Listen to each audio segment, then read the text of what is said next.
So I've been seeing this particular discourse recently that they're like, whatever you do, marry a kind man. Or people be like, oh, they want to give girls marriage advice, and then they'll be like, marry a kind man. That generosity is good, marrying a rich man is good, but of all, make sure you marry a kind man. Now, here's what I have to say concerning this issue, right?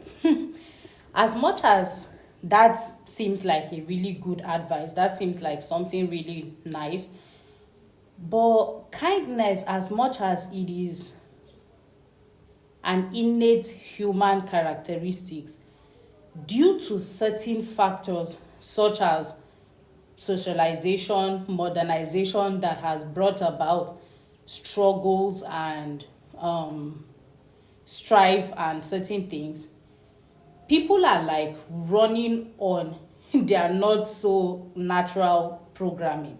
So because people are running with programmings that are not natural to them, it has affected human behavior in several ways, right?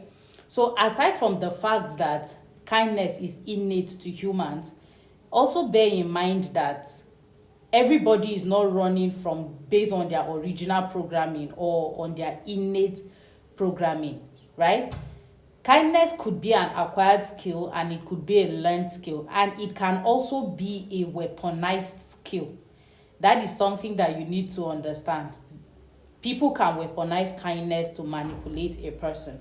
So there is no way to be certain that this person is a kind person innately, or is it something they learned and they are using to manipulate you. And to be honest, people can be kind for a very long time, right? They can do that for 2 years, 3 years. They can pretend to be kind to you in order to get something that they desire from you. So there's actually no specific way to discern that a person is kind.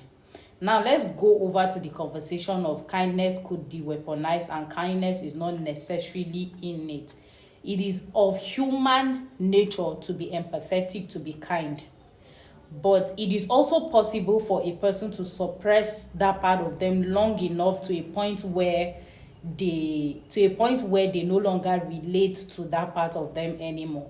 And because they no longer relate to that part of them anymore, they now acquire other characteristics, right? Other behaviors, other habits contrary to the one that it's also in their nature. You have to understand that in as much as good is in the nature of humans, bad is also in the nature of humans. So both evil is in the nature of humans, evil is also in the nature of humans. And to an extent, it just gets to a point where the person chooses what part of them they want to let out.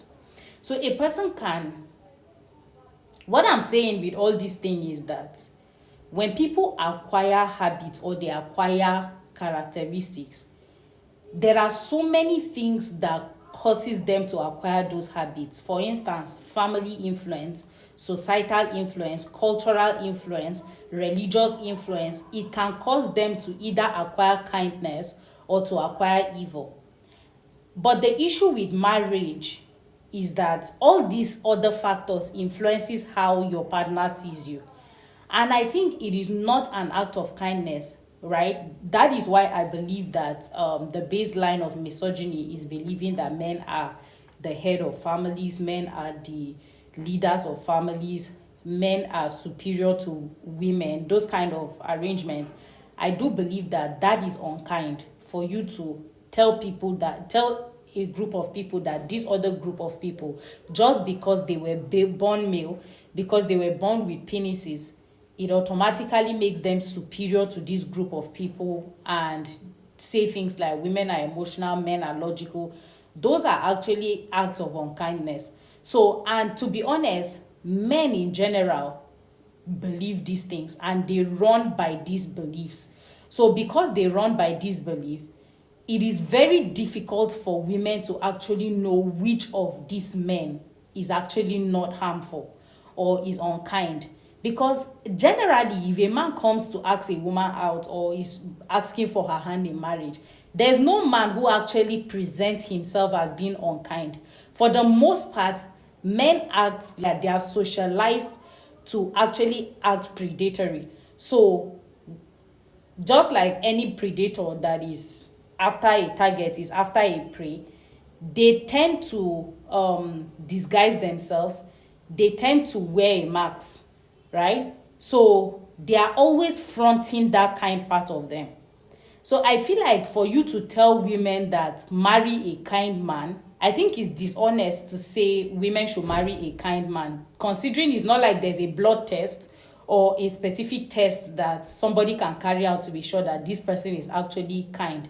And the reason why they tell women to marry a kind man is also because at the back of their mind, they know that men are unkind. They know that the majority of men are unkind, right? So, and then they know that because they never tell men that marry kind women. They never say that to men. And when I come here and I say that women are generally like, on a general note, women are better than men when it comes to character.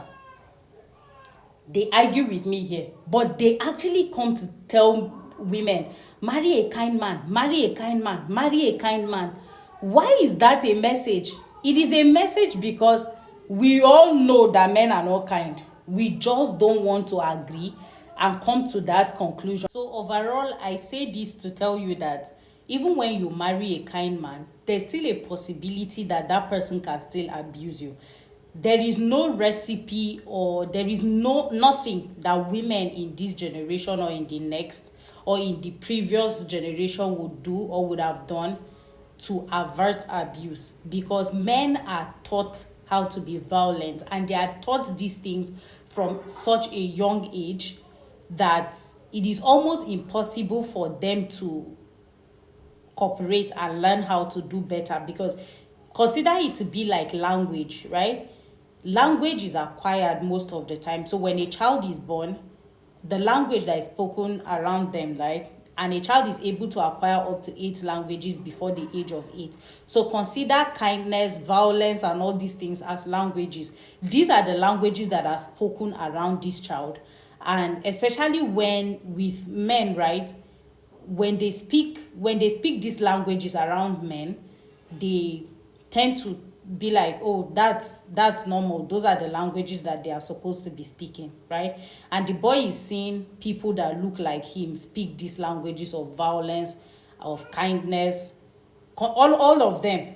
Violence, kindness, maybe let's say endearing, let's say sacrifice, and plenty other characteristics, human characteristics, right?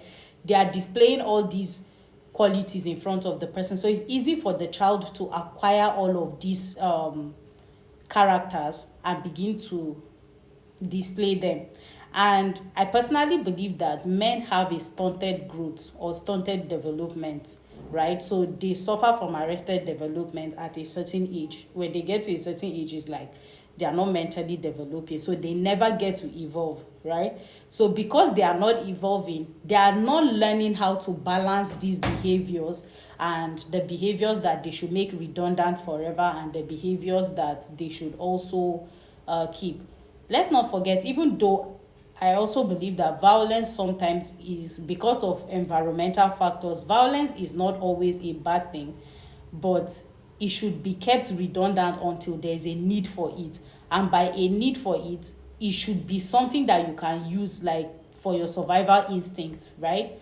But men don't use it for survival. They just weaponize it every time, and they've made it their personality.